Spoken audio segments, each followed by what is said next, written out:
আমার রব, এই রবি আমার সব, দামে দামে তন মনে তারি অনুভব।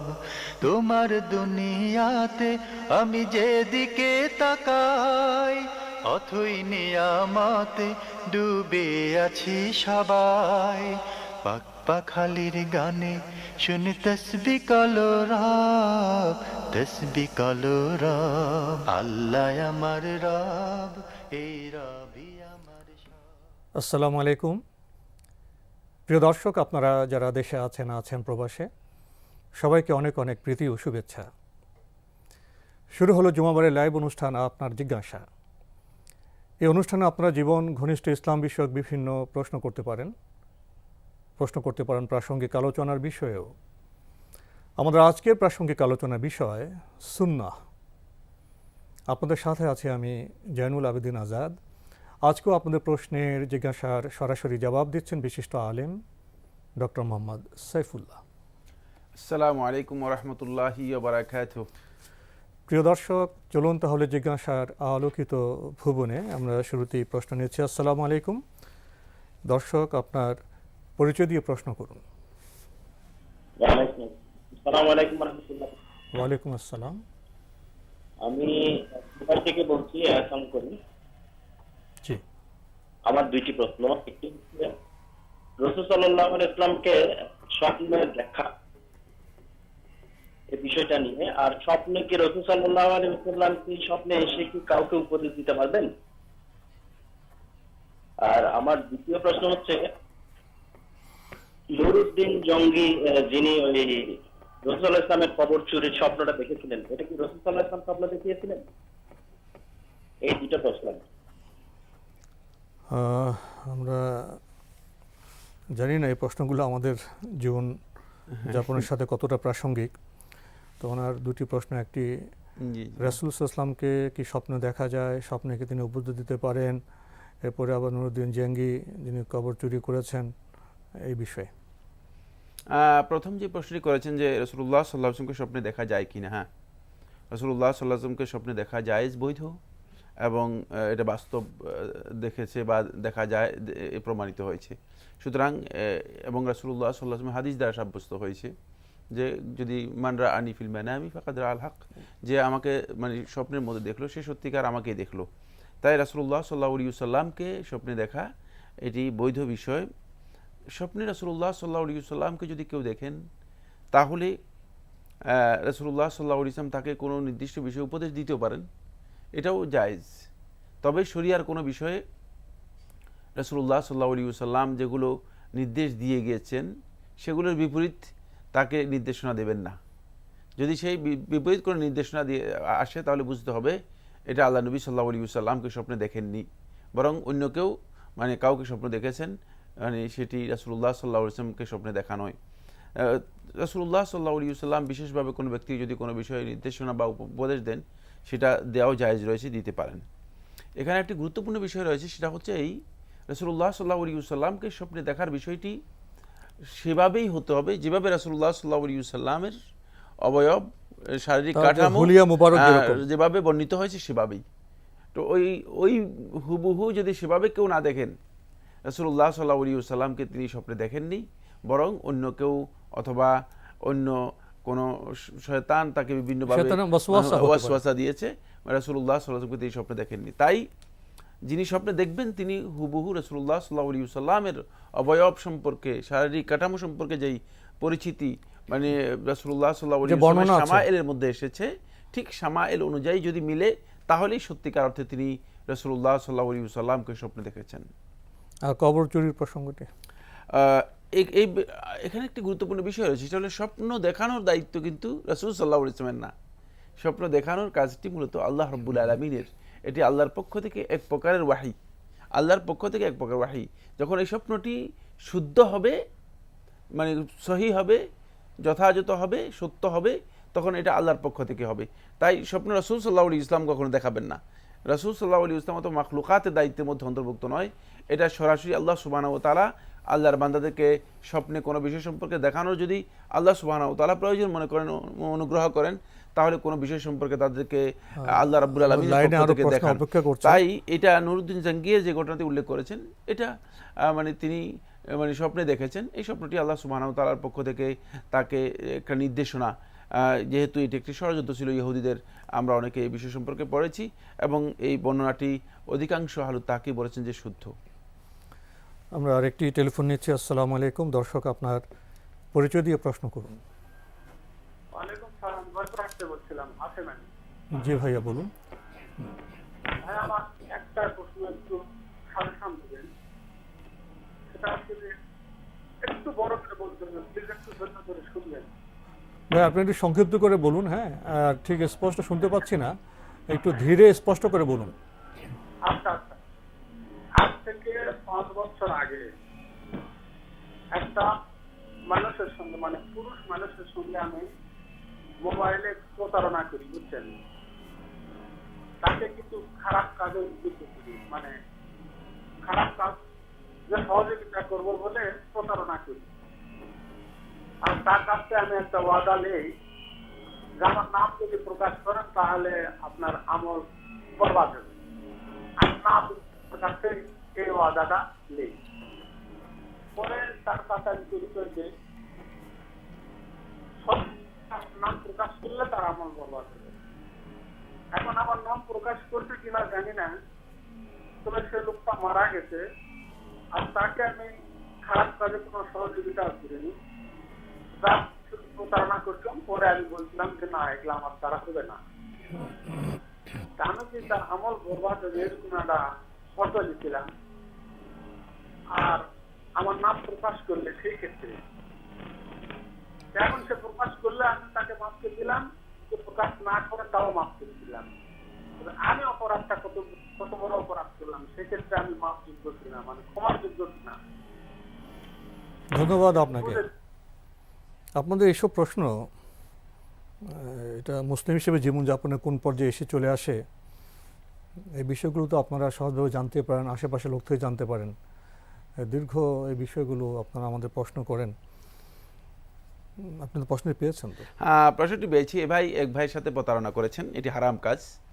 সহিহ মুসলিমের রাওয়ায়াতের মধ্যে রাসূলুল্লাহ সাল্লাল্লাহু আলাইহি ওয়াসাল্লাম ইরশাদ করেছেন, মান গাশশানা ফালাইসা মিন্না, যে আমাদের সাথে প্রতারণার কাজ করলো অথবা ধোঁকাবাজির কাজ করলো, সে আমাদের অন্তর্ভুক্ত হতে পারবে না। এটি অত্যন্ত কঠিন, মানে রাসূলুল্লাহ সাল্লাল্লাহু আলাইহি ওয়াসাল্লামের পক্ষ থেকে মানে সতর্কবাণী, যে আমাদের সাথে প্রতারণার কাজে লিপ্ত হলো। অন্য একটি হাদিসের মধ্যে রাসূলুল্লাহ সাল্লাল্লাহু আলাইহি ওয়াসাল্লাম বলেছেন, সহিহ বুখারী হাদিসের মধ্যে রয়েছে, যে লিকুল্লি গাদিরিন ইয়াউমাল কিয়ামাতি লিওয়া, যে কিয়ামতের দিন প্রত্যেকটা মানে গাদের, সে বিশ্বাসঘাতক বা প্রতারক, সে তার ঝান্ডা নিয়ে উঠবে, প্রতারণার ঝান্ডা তার সাথেই উঠবে। সুতরাং এটি আপনি বড় ধরনের অপরাধ করেছেন। আল্লাহ সুবহানাহু ওয়া তাআলার কাছে অত্যন্ত খালিসভাবে তওবা করার জন্য চেষ্টা করুন। বাকি আপনি যে শর্ত দিয়েছেন তাকে, এই শর্ত বাতিল, এই শর্তের কোনো ভিত্তি নেই। রাসূলুল্লাহ সাল্লাল্লাহু আলাইহি ওয়াসাল্লাম হাদিসের মধ্যে ইরশাদ করেছেন, কুল্লু শারতিন লাইসা ফি কিতাবিল্লাহি ফাহুয়া বাতিল, যে শর্ত আল্লাহর কিতাবের মধ্যে নেই, এবং একজনের উপর আপনি শর্ত আরোপ করে থাকেন, এটা বাতিল, এই শর্তের কোনো গ্রহণযোগ্যতা নেই। কারণ আমল বরবাদ করার দায়িত্ব আপনারও না, তারও না, এটা আল্লাহ সুবহানাহু ওয়া তাআলা ছাড়া কারো কর্তৃত্বের মধ্যে অন্তর্ভুক্ত নয়। তাই এই শর্তটি মানে আপনি দিয়েছেন, এটি বাতিল একটি শর্ত। এটা তিনি মেনে নিলেও কোনো ফায়দা নেই, মেনে না নিলেও কোনো ফায়দা নেই। বাকি আপনি যে কাজটি করেছেন সেটা আপনাকে অবশ্যই তওবা করতে হবে। আমরা আরেকটি টেলিফোন নিচ্ছি। আসসালামু আলাইকুম, দর্শক আপনার পরিচয় দিয়ে প্রশ্ন করুন। হ্যালো, আসসালামু আলাইকুম। ওয়ালাইকুম আসসালাম। আচ্ছা, আমার দুটো প্রশ্ন আর কি। একটা প্রশ্ন হচ্ছে যে সালাতুত তাসবিহ নামাজ কি সহিহ হাদিসে আছে? আর আরেকটা প্রশ্ন হচ্ছে যে এই যে রমজান মাসে তো আমি লাইন পাই না, রমজান মাসে আরেকটা প্রশ্ন, যে এই যে রমজান মাসে বলে 8 রাকাত নামাজ, তারাবি নামাজ, এটা কি সহিহ হাদিসে আছে নাকি আমরা 20 রাকাত 30 রাকাতই পড়বো? আমার এই দুইটা প্রশ্ন আর কি। ধন্যবাদ আপনাকে।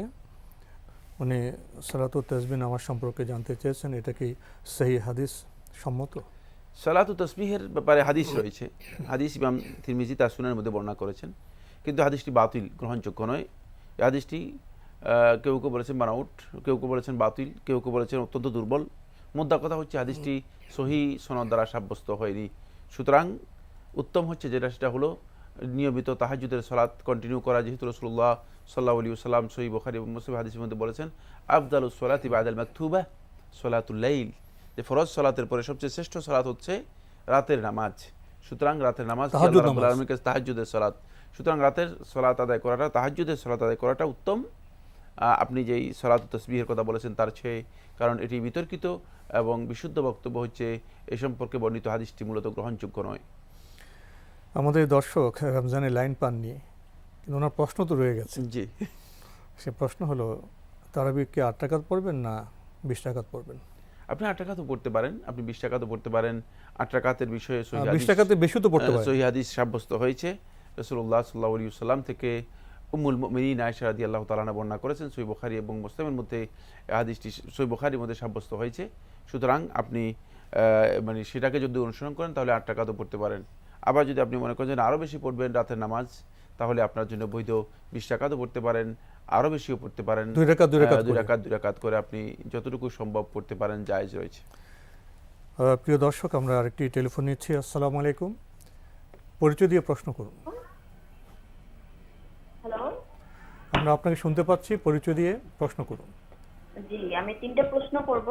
জি, আমার প্রথম প্রশ্ন হচ্ছে যে আমরা যে সুন্নত নামাজগুলা পড়ি তারপরে কোনো আমল বা আছে কিনা যেটা ফরজ নামাজের আগে পড়তে হবে? আপনি বুঝতে পারছেন আমার প্রশ্ন? জি জি জি বলুন। আর দ্বিতীয় প্রশ্ন হচ্ছে যে আদি মাসে 3টা যে 13, 14, 15 রোজা রাখা হয়, এটা কি শুধুই নফল রোজা নাকি এটার বিশেষ কোনো ফজিলত আছে? জি, আর তৃতীয় প্রশ্ন হচ্ছে যে নবী সাল্লাল্লাহু আলাইহি সাল্লাম যে সোমবার এবং বৃহস্পতিবার রোজা রাখা পছন্দ করতেন, এখন আমি রোজা রাখতে চাচ্ছি কিন্তু দেখা যায় মানে আগের দিন ঘুমালাম কিন্তু ভোর রাত্রে আর মনে নাই বা উঠতে পারি না, এখন কি আগের রাত্রে একটা সময় ভাত খেয়ে আমি মানে রোজা নিয়ত করে ঘুমাতে পারি? ধন্যবাদ আপনাকে, বেশ গুরুত্বপূর্ণ কয়েকটি প্রশ্ন করেছেন। ওনার প্রথম প্রশ্ন, জি, সুন্নত নামাজ পড়ার পরে কিছু কি আমল আছে ফরজ নামাজের আগে? না, ফরজের আগে সুন্নাত নামাজ পড়ার পর বিশেষ কোনো আমল নেই। যদি সময় থাকে তাহলে তিনি তাসবিহ পড়তে পারেন, সময় থাকে তিনি কোরআন তেলাওয়াত করতে পারেন, সময় থাকে তিনি মানে সুনির্দিষ্ট কোনো আমল নেই। সুনির্দিষ্ট কোনো আমল নেই। সময় থাকলে তিনি মানে কাউকে কোনো ভালো উপদেশও দিতে পারেন। সবটাই জায়েজ রয়েছে। তবে সবচেয়ে সুন্দর হচ্ছে, উত্তম হচ্ছে সেটা হলো সময় থাকলে তিনি কোরআনে কারীম তেলাওয়াত করতে পারেন, যেহেতু এটা একটা আফদালুজ জিকির, সবচেয়ে উত্তম জিকির, ভালো জিকির, তাই কোরআন তেলাওয়াত করতে পারেন। জি, উনি আরও জানতে চেয়েছেন আরবি মাসে 13, 14, 15 যে রোজা রাখা হয়, এটা কি শুধু নফল রোজা না এর আরও কোনো ফজিলত বা বৈশিষ্ট্য আছে? না, এটি নফল রোজা নয়, এটি সুন্নাহ রোজা। রাসূলুল্লাহ সাল্লাল্লাহু আলাইহি ওয়াসাল্লাম হাদিসের দ্বারা সাব্যস্ত হয়েছে এবং রাসূলুল্লাহ সাল্লাল্লাহু আলাইহি ওয়াসাল্লাম বলেছেন যে এই 3 দিন যে যারা সিয়াম পালন করবে কাআন্নামা সামাদ দাহর, মনে হয় যেন সে সারা জীবন সিয়াম পালন করলো। সুতরাং এটি ফজিলত রয়েছে, এর ফজিলত হাদিস দ্বারা সাব্যস্ত হয়েছে এবং এই সিয়ামটি মূলত মানে আল্লাহ নবী সাল্লাল্লাহু আলাইহি ওয়াসাল্লাম অত্যন্ত গুরুত্ব আরোপ করেছেন, তাই এটি সুন্নাহ, এটা নফল সিয়াম নয়। উনি শেষে জানতে চেয়েছেন সোম এবং বৃহস্পতিবার রোজা রাখা তো রাসূল সাল্লাল্লাহু আলাইহি ওয়াসাল্লাম পছন্দ করতেন। এখন এই ক্ষেত্রে ওনার প্রশ্ন হলো সেহরি প্রসঙ্গ, জি, যে ঘুমিয়ে থাকেন, সেহরি ওই ওয়াক্তে শেষ সাথে খেতে পারেন না, আগে 1টা 1:30 দিকে খেলে হবে কি না, সেহরির অবস্থাটা কি? না, সেহরি আপনি যদি না খেতে পারেন কোনো অসুবিধা নেই, সেহরি না খেয়েও সিয়াম পালন রোজা করতে রাখা পারবেন। যায়। রোজা রাখা তবে আপনার জন্য জায়েজ। সেহরির বরকত থেকে বঞ্চিত সেহরির হবেন। বরকত থেকে আপনি বঞ্চিত হবেন, কিন্তু মানে এর আগে 1টা বাজে কোনো সেহরির সিস্টেম নেই যে সেহরি আপনি 1টা বাজে করলেন। কিন্তু তারপরে যদি আপনি দেখেন যে আমার উঠার আশঙ্কা থাকে, আবার সেহরি করতে পারবো কিনা, তাহলে 1টা বাজে আপনি খেয়ে আপনি সেহরি হবে না, খাওয়া হবে। খাওয়া হবে, হ্যাঁ, খাওয়া হলে আপনি সিয়াম পালন করতে আপনার জন্য সহজ হবে। তাহলে আপনি সেই কাজটা করতে পারেন। আপনি খেয়ে শুয়ে গেলেন, তারপরে আপনি যদি কোনো কারণে উঠতে না পারলেন, তাহলে আপনি একসাথে যে নিয়ত করেছেন তার জন্য আপনি ইনশাআল্লাহ তাআলা হয়তো সওয়াব পাবেন। তো মূল কথা হলো যে সেহরি না খেয়েও রোজা রোজা যাবে। রাখা যাবে। জি, আমরা আরেকটি টেলিফোন নিচ্ছি। আসসালামু আলাইকুম, দর্শক আপনার পরিচয় দিয়ে প্রশ্ন করুন। ওয়ালাইকুম আসসালাম। আসসালামু আলাইকুম, আমি লক্ষ্মীপুর থেকে মোমেনা বেগম বলছি। জি বলুন। আমার 3টে প্রশ্ন। জি, আমার প্রথম প্রশ্ন, আমরা প্রয়োজনে আমরা হয়তো হাট বাজারে যাই, যাওয়ার পরে হয়তো আমরা নামাজের টাইম আমাদের আযান দিলে বাজারে মসজিদে হয়তো মহিলাদের কোনো মানে ব্যবস্থা থাকে না নামাজের, এমন অবস্থায় আমরা হয়তো অজু থাকে না, তায়াম্মুম করতে পারি না, তখন আমরা কি করবো? টাইম যদি করতে হয় বাজারে, মানে বোরকা গায়ে থাকে, বোরকার হাতার উপর থেকে টাইম করা যাবে? মানে এই একটা প্রশ্ন। আরেকটা প্রশ্ন হচ্ছে পানের সাথে চুন খায়, পাথরের চুন খায়, এই চুনটা কি খাওয়া যায় যাচ্ছে? আরেকটা প্রশ্ন, জি হ্যালো আমরা যে মানে মোবাইলে হ্যাঁ তখন তো সেলাম দিই, সেলাম দেওয়ার পর যদি সারা না পাই হয়তো আমরা হ্যালো হ্যালো বলি, এই হ্যালো হ্যালো বলাটা কি যায় যাচ্ছে কিনা? এই 3টে প্রশ্ন। ধন্যবাদ আপনাকে। প্রথম প্রশ্ন যে হাটে বাজারে যান মহিলারা, যে আজান হয়, নামাজের ব্যবস্থা থাকে না, আবার অজু না থাকে না, তায়াম্মুম করলে বোরখা নিয়ে তায়াম্মুম কীভাবে করবে, কিন্তু ব্যবস্থাপনা বিষয় জি। কোন বিষয়ে গুরুত্ব দিবেন? নামাজকে গুরুত্ব দেবেন না হাট বাজারকে গুরুত্ব দিবেন?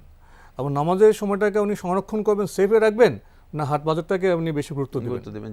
কি করবেন উনি? না, উনি যেটা বলেছেন আমি বুঝতে পেরেছি। আসলে যেহেতু আপনি বাজারে যাচ্ছেন, সেখানে আপনাকে খেয়াল রাখতে হবে যে সলাতের বিষয়টি আপনাকে গুরুত্ব দিয়েই, মানে সলাতের ম্যানেজমেন্ট ঠিক করে তারপরে আপনাকে মানে সালাতের সময়কে ফিক্সড রেখে বাজারের সময়টা সমন্বয় করবেন এবং আপনি মানে উজু করেই যাবেন, মানে উজু করেই আপনাকে, মানে যেহেতু আপনি সলাত টাইম আপনি বুঝতে পারছেন, সলাতের ওয়াক্ত সম্পর্কে জানা আছে আপনার, সুতরাং সেখানে আপনি আগে থেকেই ম্যানেজমেন্ট করে নিতে হবে, ব্যবস্থাপনা করে নিতে হবে।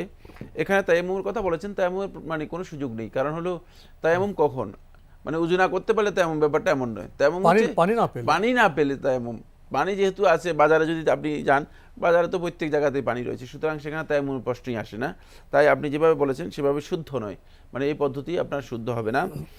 আর যদি মসজিদের ব্যবস্থা না থাকে তাহলে অন্য কোথাও দোকানের পাশেও আপনি সালাত আদায় করতে পারেন, মানে একটু আড়ালের মধ্যেও সালাত আদায় করতে পারেন, সেই ব্যবস্থা। আবার সেখানে মানে যদি এমন সালাত হয়ে থাকে যেই সালাতগুলো মনে করেন তাখির করা যেতে পারে, ডিলে করা যেতে পারে, অথবা যেমন মাগরিব এবং এশা হয়, এশা পর্যন্ত ডিলে করা যায়, তাহলে আপনি সেখানে ডিলেও করতে পারেন। আসলে এই মাসআলাটি মানে অনেক দীর্ঘ একটি আলোচ্য বিষয় এবং এটা ব্যবস্থাপনার সাথে জড়িত বিষয়। সবচেয়ে বেশি মানে গুরুত্ব পাবে আপনি সলাৎ কিভাবে আদায় করবেন সেটাকে প্রথমে ঠিক করে তারপরে আপনাকে মার্কেটিংয়ে গেলে তাহলে আপনি দেখবেন যে সলাৎও আদায় করতে পেরেছেন ঠিক মতো, আবার আপনি মার্কেটিংও সুন্দরভাবে করতে পেরেছেন। এটা নিজের উপর নির্ভর করছে যে আপনি কিভাবে সে ব্যবস্থা করেছেন, মানে ব্যবস্থা করেই আপনাকে এগোতে হবে। এখানে আপনি নামাজ জমা করার একটি বিষয় এনেছেন, যে মাগরিব এশা। তো আমরা তো জানি যে মুসাফির অবস্থা নামাজ জমা করা যায়, হাটে বাজারে গেলে এই অবস্থায় কি নামাজ জমা করা যায়? জি, মুসাফির অবস্থায় মানে এটা একটা পয়েন্ট, মানে এছাড়াও আরও বিভিন্ন পয়েন্টে মানে সালাত জমা করা যায়। তার মধ্যে বৃষ্টি যখন হয় তখন সালাত জমা করা যায়। যেমন এই কয়েকদিন আগে আমরা কুয়েতে গিয়েছিলাম, প্রচুর বৃষ্টি হয়েছে, মাগরিব এবং এশা একসাথে পড়ে ফেলেছে। তাহলে আপনার বিভিন্ন বাজারে গেলে পরিস্থিতির কারণে জমা করা যাবে, পরিস্থিতির কারণে আমাদের বিরতিতে যেতে হবে। উনি তো আরেকটু কয়েকটা প্রশ্ন করেছেন, চুন খাওয়া কি যাবে? পানি চুন খায়, পাথরের চুন, মানে চুন খাওয়াটা না জায়েজ নয়, চুন খাওয়াটা জায়েজ রয়েছে। তবে যদি মানে কোনো ডাক্তার এটা মানে বলে যে চুন আপনি যদি যেমন লবণ খাওয়া জায়েজ, কিন্তু লবণ যদি অধিক পরিমাণে খায় মানে এটা হারাম নয়, ডাক্তার বললে ক্ষতিকর হলে সেটা বাদ দিতে হবে। জি। আমরা এখনই ব্রেকে যাব। আপনি আরেকটি সমস্যা বলেছেন, মোবাইলে সালাম দেবেন না হ্যালো দেবেন? না, সালাম দেওয়াটাই হচ্ছে আমাদের কালচার। বাকি আরে হ্যালো বলার পর তো সালাম দেওয়া যাবে, হ্যালো বলাটা না জায়েজ নয়। আর হ্যালো বলার পর তো সালাম দেওয়া যাবে। জি। আমরা একটি টেলিফোন নেব। আসসালামু আলাইকুম। দর্শক, আপনার পরিচয় দিয়ে প্রশ্ন করুন। ওয়ালাইকুম আসসালাম, আমার নাম মোহাম্মদ আব্দুল্লাহ, আমি ঢাকা থেকে বলছি। আমার একটি প্রশ্ন, জি, সেটা হলো যে আমরা বিভিন্ন সময় শুনি বা বলে বিভিন্ন লেখাও দেখি যে আল্লাহর কাছে সবচেয়ে প্রিয় হলো সিজদারত অবস্থায়, এবং সেখানে যে কোনো দোয়া করা যায়। এখন আমার প্রশ্নটা হলো যে কোন সালাতে দোয়া করা যায়, ফরজ, সুন্নাত, নফল, এইটুকুই আমার প্রশ্ন। ধন্যবাদ আপনাকে, খুব সুন্দর প্রশ্ন করেছেন। সিজদায় দোয়া কোন নামাজে, ফরজ, সুন্নত না নফল? জি, মানে এভাবে যে প্রশ্ন করেছেন, রাসূলুল্লাহ সাল্লাল্লাহু আলাইহি ওয়াসাল্লাম হাদিসের মধ্যে ইরশাদ করেছেন, আকরাবু মা ইয়াকুনুল আবদু মির রাব্বিহি ফিস সুজুদ, যে বান্দা আল্লাহ রাব্বুল আলামিনের সবচেয়ে কাছে থাকেন তখন যখন বান্দা সিজদার মধ্যে মানে থাকে, সিজদারত অবস্থায় থাকে। এবং আল্লাহ নবী সাল্লাল্লাহু আলাইহি ওয়াসাল্লাম এই জন্য বলেছেন যে ফাজতাহিদু ফিহি দুআ, তোমরা সিজদার মধ্যে ফাজতাহিদু ফি দুআ, দোয়া তোমরা অধিক পরিমাণে দোয়া করো। রাসূলুল্লাহ সাল্লাল্লাহু আলাইহি ওয়াসাল্লাম নির্দিষ্ট করে যাননি কোনো সালাতকে, ফরজ সালাতের মধ্যে দোয়া করবে, সুন্নতের মধ্যে করবে না, অথবা নফলের মধ্যে করবে না, অথবা নফলের মধ্যে করবে, ফরজ সালাতের মধ্যে করবে না।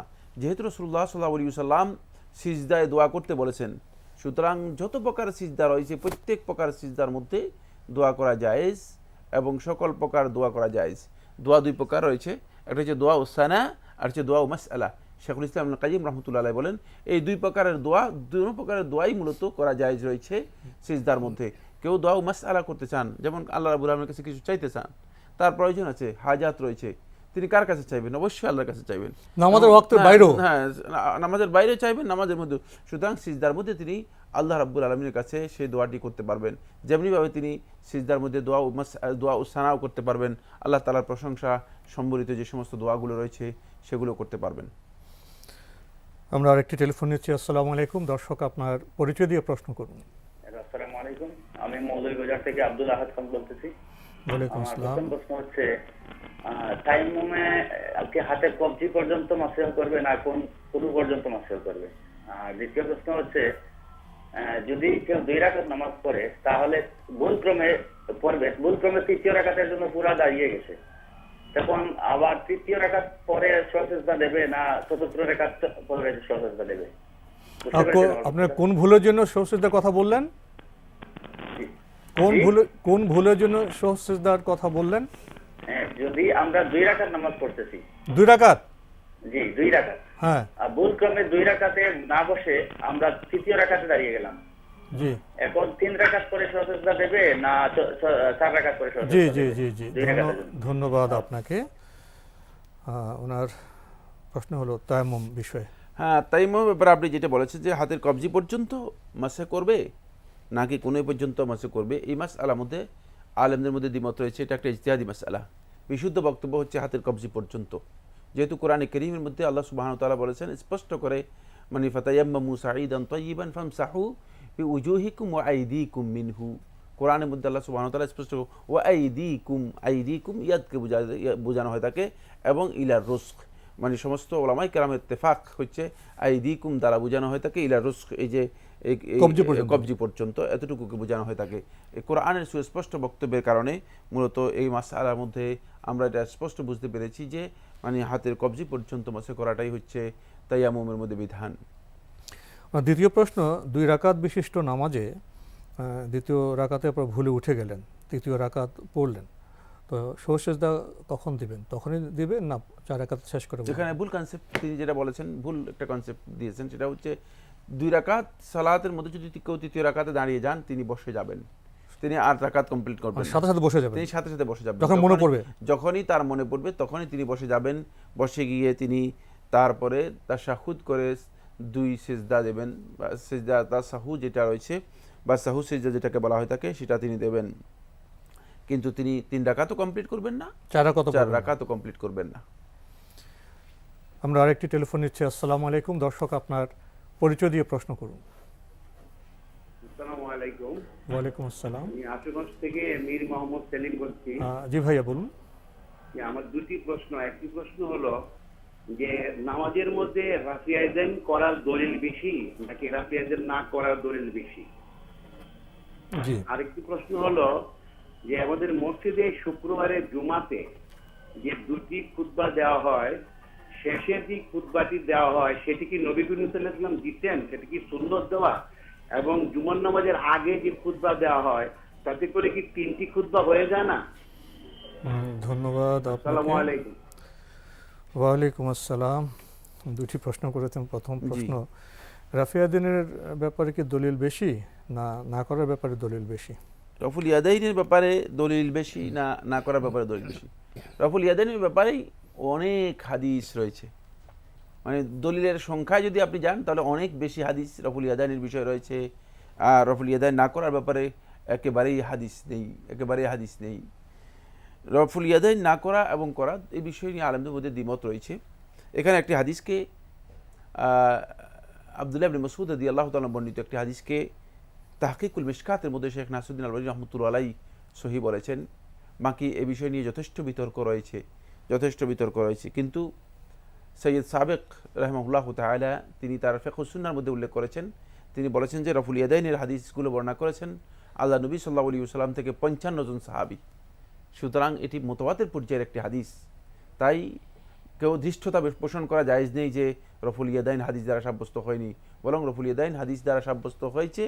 কেউ না করতে পারে, সে তার ব্যক্তিগত বিষয় হতে পারে, কিন্তু রফুল ইয়াদাইন সহিহ হাদিস দ্বারা সাব্যস্ত হয়েছে এবং এটা মামুল বিহি রাসূল সাল্লাল্লাহু আলাইহি ওয়াসাল্লাম থেকে আরম্ভ করে আজকের দিন পর্যন্ত অধিকাংশ ওলামায়ে কেরাম এটাকে আমল করে যাচ্ছেন। সুতরাং এই সম্পর্কে অতিরিক্ত বাড়াবাড়ি না করাটা হচ্ছে উত্তম।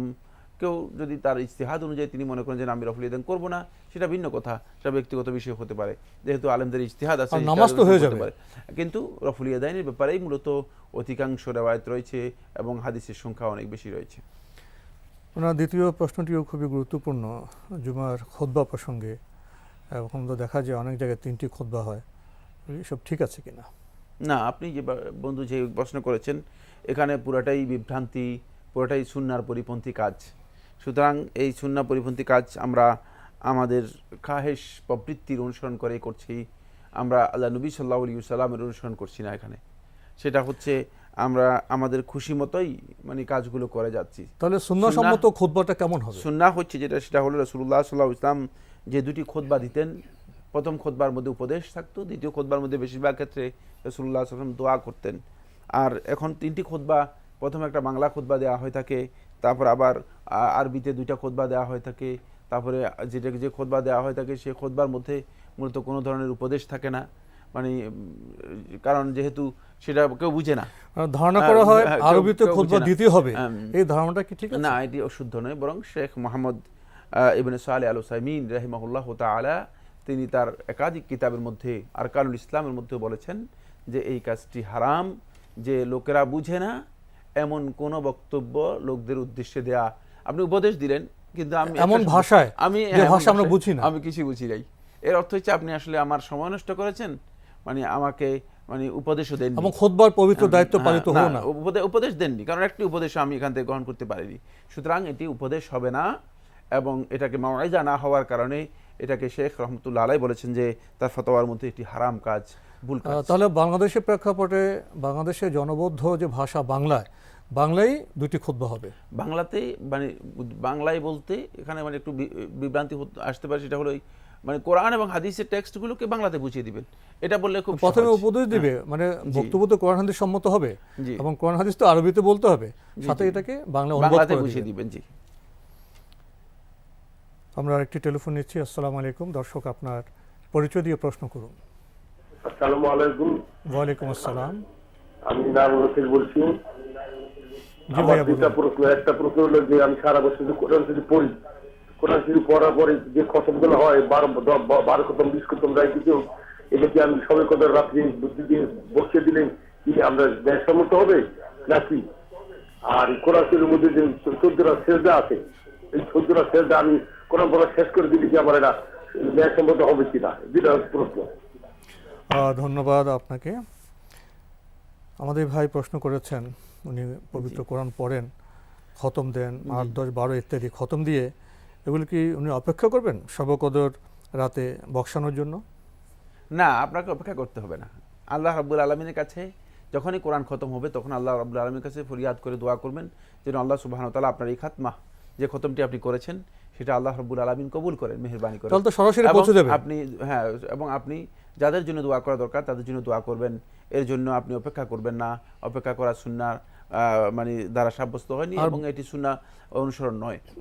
বক্সানোর প্রয়োজন আছে? বক্সানো বলতে কি বোঝাচ্ছেন? হুজুর দেখে না, বলে এই ধরনের বক্সানোর যে পদ্ধতি আমাদের সমাজে প্রচলিত আছে, যে একজন আলেমকে ডেকে এনে অথবা হুজুরকে ডেকে এনে অথবা মুয়াজ্জিন সাহেব ইমাম সাহেবকে ডেকে এনে, এই পদ্ধতিও মূলত সুন্নাহ দ্বারা সাব্যস্ত হয়নি, এটি সুন্নাহ পরিপন্থী কথা। বান্দা আল্লাহকে বলবেন, সরাসরি চলে যাবে, সরাসরি আল্লাহ রাব্বুল আলামিনের কাছে কোরআন খতম করবেন। জি, তার আগে ওনার শেষ প্রশ্নটি, 14টি সেজদা উনি বলেছেন যে পবিত্র কোরআনে আছে, এই কোরআন শেষ করে একবারে দিবেন না, যখন সেজদা আয়াত আসবে তখন দেবেন? না, সিজদার আয়াত যখন আসবে তখনই সিজদা করা সুন্নাহ, তখনই সিজদা করা সুন্নাহ। সুতরাং সিজদার আয়াত তেলাওয়াত করে চলে গেলেন, এরপরে একসাথে সিজদা করলেন, এটা হচ্ছে আপনি 5 দিন না খেয়ে 5 দিনের পরে যদি আপনি খেতে যান একসাথে 5 দিনের খাবার, স্বাস্থ্য হানি হবে, এটা ভুল হবে। জি, আমরা একটি টেলিফোন নিব। আসসালামু আলাইকুম, দর্শক আপনার পরিচয় দিয়ে প্রশ্ন করুন। ওয়ালাইকুম আসসালাম ওয়া রাহমাতুল্লাহ। আমি মতিঝিল থেকে বলছিলাম। আমার 3টি প্রশ্ন। প্রথম প্রশ্ন হলো, সিজদায় তো বেশি বেশি করে দোয়া করার কথা বলা হয়েছে, তো আমরা জানি যে সূরা ফাতিহা হলো শ্রেষ্ঠতম দোয়া, আমরা যেটা নামাজে পড়ি সবসময়। তো এইটা কেউ যদি সিজদায় পড়ে সেটা কি জায়েজ আছে কিনা? যদিও জানি যে কোরআনের আয়াত পড়া নিষেধ, তো এটা একটু বলবেন। আর আমার দ্বিতীয় প্রশ্ন হলো, বলা হলো যে সহুর সিজদাতে 4 রাকাত বিশিষ্ট নামাজে আমি যদি 2 রাকাতের সময় ভুলে যাই, 3 রাকাতে উঠে দাঁড়ালাম, উঠে আমার অলরেডি সূরা ফাতিহা পড়া হয়ে গেছে, তো সেক্ষেত্রে কি আমরা সাধারণত যেটা করি যে ভুলে উঠে গেলাম, তারপরে নরমালি 4 রাকাত শেষ করে সালাম ফিরানোর আগে 2 সিজদা দিয়ে আমরা সালাম ফিরিয়ে শেষ করি। তো এখন উত্তরটা যেটা বলা হয়েছে ওটা একটু বুঝতে অসুবিধা হয়েছে, আর একটু যদি ক্লিয়ার করে বলেন। আর বুঝাতে পেরেছি? জি জি জি, ধন্যবাদ আপনাকে। প্রথমে আপনার সিজদায় তো দোয়া করাটা ভালো, দোয়া করা যায়। তো সিজদায় কি কোরআনে আয়াত পড়া যাবে? সিজদায় কোরআনে যে দোয়াগুলো আছে সেগুলো পড়া জায়েজ রয়েছে, কিন্তু সূরা ফাতিহা পড়বেন না। সূরা ফাতিহা মানে যেহেতু একটা পরিপূর্ণ একটা সূরা, যদিও দোয়ায়ের মধ্যে রয়েছে কোনো সন্দেহ নেই, কিন্তু আপনি যদি সিজদার মধ্যে পড়ে আল্লাহুম্মা ইহদিনাস সিরাতাল মুস্তাকিম, আল্লাহুম্মা ইহদিনাস সিরাতাল মুস্তাকিম, এটি জায়েজ রয়েছে। কিন্তু পুরা সূরা তেলাওয়াত করা, যেহেতু রাসূলুল্লাহ সাল্লাল্লাহু আলাইহি ওয়াসাল্লাম নিষেধ করেছেন, সেই তেলাওয়াত করাটা জায়েজ নেই। শেখ মোহাম্মদ সালেহ সামিন রহমতুল্লাহ আলাইহি তার ফতোয়ার মধ্যে বলেছেন যে কোরআনের যে দোয়াগুলো রয়েছে শুধু দোয়া হিসেবে যদি কেউ সিজদার মধ্যে সেগুলো পড়ে তাহলে এটি জায়েজ না জায়েজ, সেটা তো হবে অংশ বিশেষ, অংশ বিশেষ, পুরো কোনো তো আপনার সূরা তো পড়া হচ্ছে না, পুরো কোনো সূরা, পুরো কোনো আয়াত নয়। তাহলে সূরা ফাতিহার অংশ বিশেষ পড়া যাবে? নাই তো, আমরা বললাম তো আল্লাহুম্মা ইহদিনাস পুরো সিরাতাল সূরা পড়া যাবে। এখানে দোয়াটা মানে মৌলিক দোয়া, কিন্তু এটা মানে বাকিটা কিন্তু আল্লাহর প্রশংসা, সানা, দোয়া সানা রয়েছে। আলহামদুলিল্লাহ রাব্বিল আলামিন থেকে এখানে পুরোটাই দোয়া সানা, মানে আল্লাহ তাআলার প্রশংসা রয়েছে। বাকি মূল দোয়া এতটুকু আছে, আল্লাহুম্মা ইহদিনাস সিরাতাল মুস্তাকিম এটা বলতে পারেন, অথবা শুধু ইহদিনাস সিরাতাল মুস্তাকিম বলতে পারবেন। উনি সহজসিদ্ধা প্রসঙ্গে প্রশ্ন করেছেন। এই প্রশ্নটি আগের প্রশ্নের সাথে এটা ভিন্ন মেরু।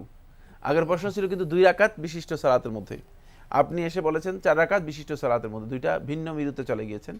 যদি 4 রাকাত বিশিষ্ট সালাত হয় তাহলে আপনি যেটা বলেছেন সেটা শুদ্ধ, সেটা হলো তাহলে তিনি যদি 3য় রাকাতে দাঁড়িয়ে যান, মানে 2য় রাকাতে বৈঠক না করেন, তাহলে তিনি কন্টিনিউ করবেন সালাত, কন্টিনিউ করে 4 রাকাত শেষ করে সিজদায় সুহ দিবেন। ঠিক আছে, আমরা আরেকটি টেলিফোন নিচ্ছি। আসসালামু আলাইকুম, দর্শক আপনার পরিচয় দিয়ে প্রশ্ন করুন। আপনি কি লাইনে আছেন? আসসালামু আলাইকুম। ওয়ালাইকুম আসসালাম, আপনার পরিচয় দিয়ে প্রশ্ন করুন। জি, আমরা যখন নামাজে আপনার পরিচয় দিয়ে প্রশ্ন করুন। আমরা যখন জামাতে নামাজ পড়ি। হ্যালো, আমরা আপনাকে কথা বলছি, আপনার পরিচয়টা দিয়ে প্রশ্ন করুন।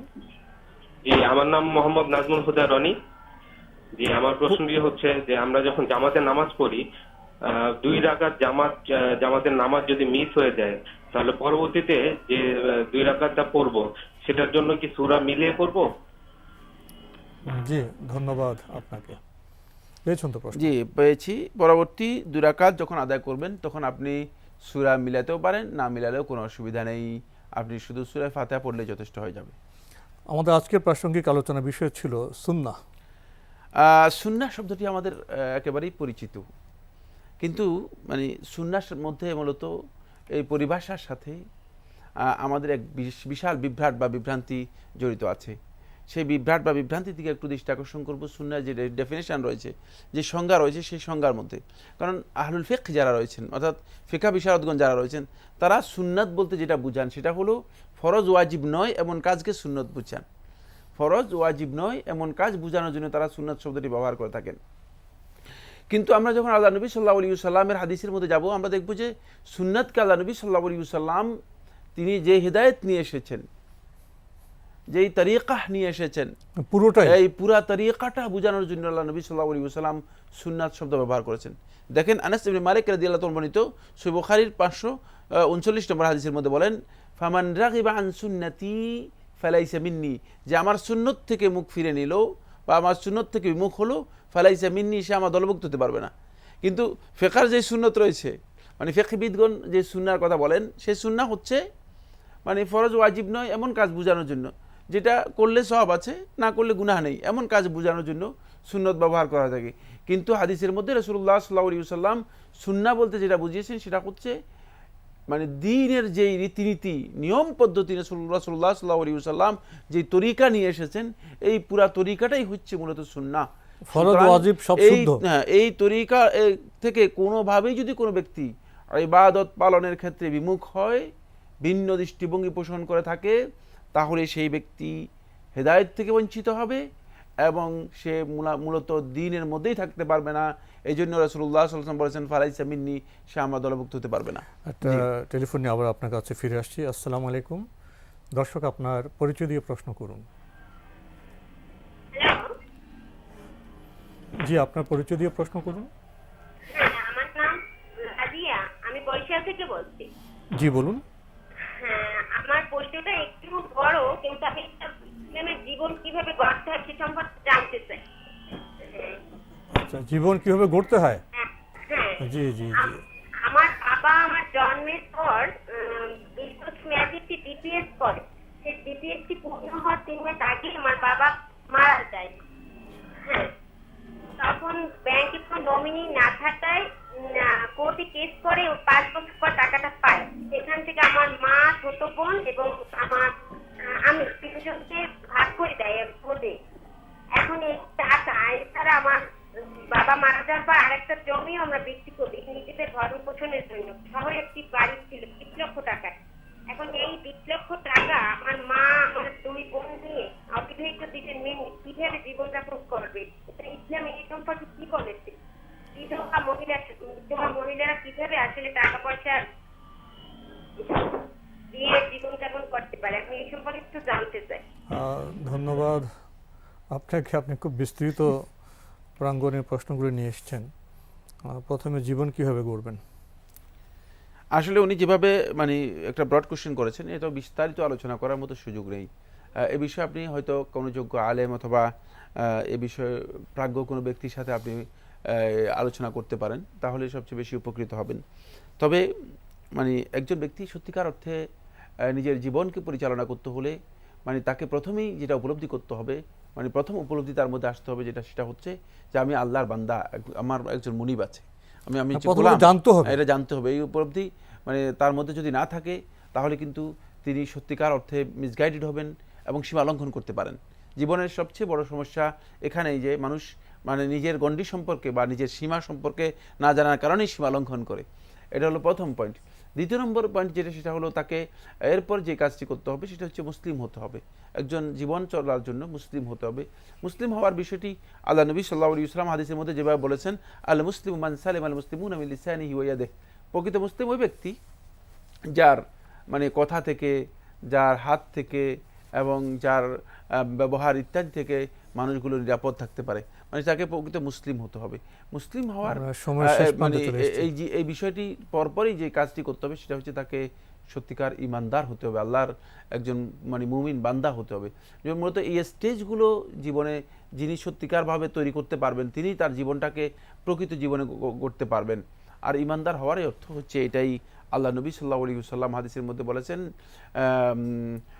ওয়াল্লাযী নাফসি বিয়াদিহি, সেই সত্তার কসম যার হাতে আমার জীবন, লা তাদখুলুল জান্নাহ হাত্তা তুমিনু, তোমরা জান্নাতে প্রবেশ করতে পারবে না যতক্ষণ পর্যন্ত তোমরা ইমানদার হবে না। অর্থাৎ ইমানদার হলেই মূলত আপনি প্রকৃত জান্নাত লাভ করতে পারবেন। তাই এই পথটি মূলত এভাবেই এতটুকু পর্যন্ত যদি আমরা অগ্রসর হতে পারি তাহলে আমাদের জীবনকে সুন্দরভাবে আমরা গড়তে পারবো। তারপর তিনি আসলে যে ঘটনাগুলো বলেছেন সেগুলো একটা আলোচ্য বিষয়। যে একটি ব্যাপার, ওনার বাবা মারা গেছেন, ডিপিএস ভাঙিয়েছেন, অর্থ পেয়েছেন, জমি বিক্রি করেছেন, 20 লক্ষ টাকা পেয়েছেন, মা আছে, বোনরা আছে, এখন কীভাবে চলবেন? তো সহজ করে বলে দিন। এখানে আপনি যে কাজ সেটা হচ্ছে এই, যেহেতু হকদার ওয়ারিশ যারা আছে, তারা ওয়ারিশ যদি নির্দিষ্ট করা থাকে, মানে আপনারা কারা আছেন, মা আছে, সন্তান বোনেরা আছে, ভাই আছে কিনা উল্লেখ করেন নাই, তা যদি ভাই না থাকে তাহলে এখানে আর ওয়ারিশ কারা আছে, তার যে সম্পত্তি রয়েছে সম্পত্তিগুলো প্রথমে ওয়ারিশদের মধ্যে বন্টন করে দিতে হবে। বন্টন করে দেওয়ার পরে এরপর আপনারা যদি মনে করেন যে না আমরা মায়ের সাথে সবাই মিলে একসাথে আমরা যে থাকবো চলবো, সেটা আপনাদের জন্য ব্যবস্থাপনার বিষয়, সেটা আপনাদের জন্য জায়েজ রয়েছে। প্রিয় দর্শক, সময়ের কারণে আমরা আজকে আর প্রশ্ন নিতে পারছি না, তবে আপনাদের অবগতির জন্য জানাতে পারি সপ্তাহে রবি, সোম, মঙ্গল, বুধ এই 4 দিন বিকেল 5:35 আপনার জিজ্ঞাসা সম্প্রচার হয়ে থাকে। সেখানে আপনার চিঠির মাধ্যমে, ইমেলের মাধ্যমে আপনাদের মনে জায়গা প্রশ্ন পাঠাতে পারেন। আমাদের ঠিকানা পরিচালক আপনার জিজ্ঞাসা, এনটিভি, বিএসএসসি ভবন, 7ম তলা, 102 কাজী নজরুল ইসলাম এভিনিউ, কারওয়ান বাজার, ঢাকা 1215। আমাদের ইমেল অ্যাড্রেস আপনার জিজ্ঞাসা @ntvbd.com। প্রিয় দর্শক, সবশেষে রয়েছে গ্রন্থ পরিচিতি। আমাদের আজকের গ্রন্থের নাম আল কুরআনের বিষয়ভিত্তিক আয়াত।